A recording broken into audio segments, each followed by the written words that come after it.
selfish ape. Soon you'll know why. I'm the primate we all unknowingly carry inside. I belong to the most successful tribe that ever existed. But I'm desperate. Something has gone wrong. I'm going to show you how I got to this point. It all started many, many years ago.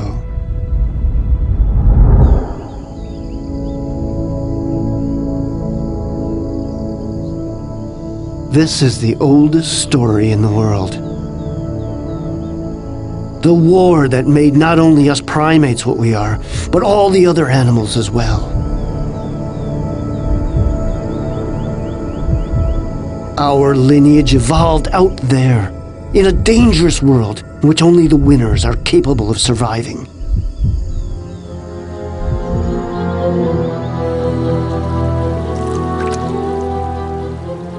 Some families acquired fangs.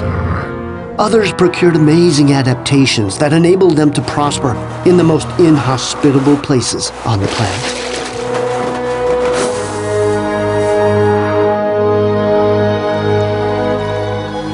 These fierce clashes made us learn. They shaped us in the only law we have become the true masters of.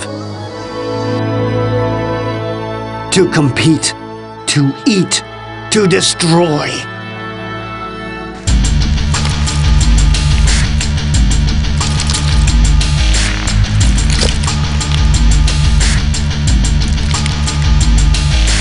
From a caste of vegetarian primates, we had to learn to kill, and thus we became carnivores.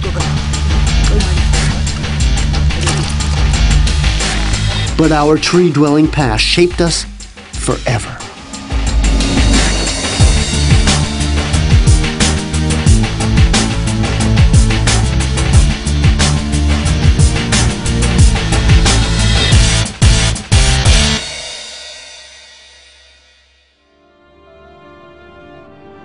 Everything was going well. Our species extended throughout the entire planet like an oil slick. The great African plains taught us the importance of an efficient brain with which we could hunt the most colossal creatures and eat them.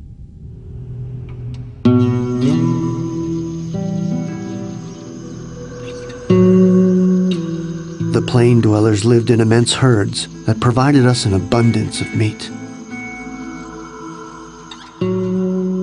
We finished almost all of them off. Today, only one of the large ones is left, the only giant we've allowed to live.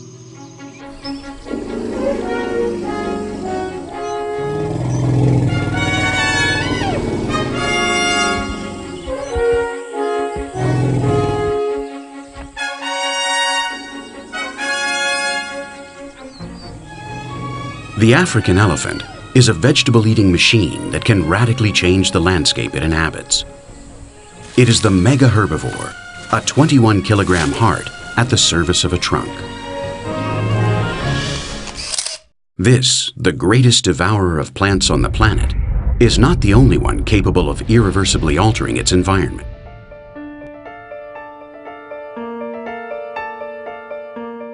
There is an ape whose capacity to multiply can be qualified as plague-like. The selfish ape. Human beings are not foreign to this race that lasts millions of years. As animals, we are very much a part of it.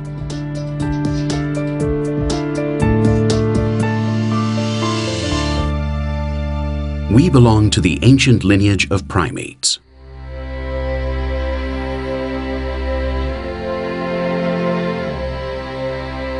Our family began with animals similar to these, primitive insect eaters, small and insignificant nocturnal creatures that scurried to the haven of forests dominated by giant reptiles.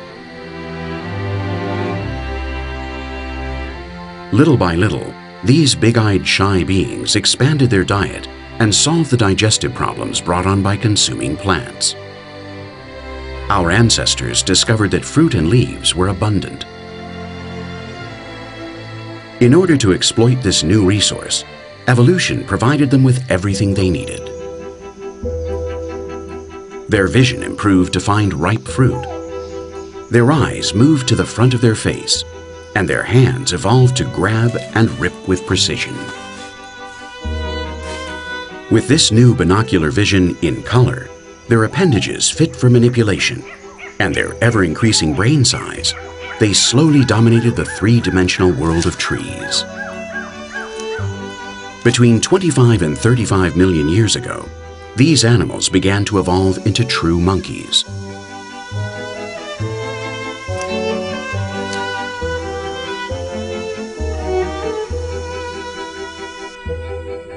Their tails became longer and more flexible.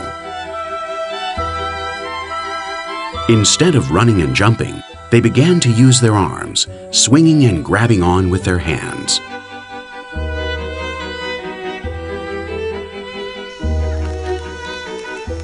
They would later lose their tails, and their greater size allowed them to feel more secure when they sporadically ventured onto the ground. We are the descendants of apes of the forest, a relatively pleasant ecosystem replete with food. Up there, they were safe from the butchers of the ground, armed with claws and enormous teeth with which we cannot compete.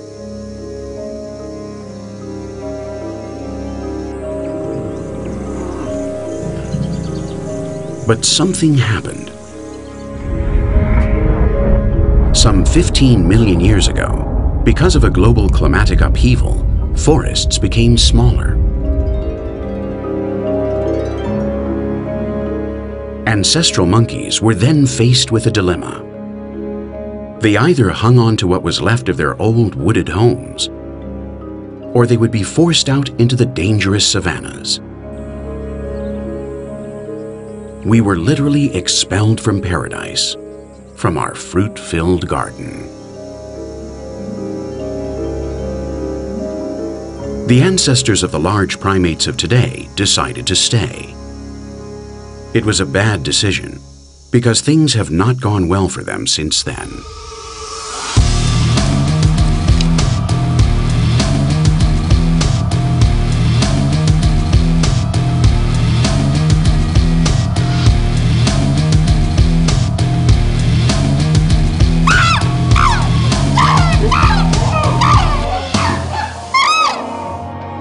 The descendants of those who fled are us.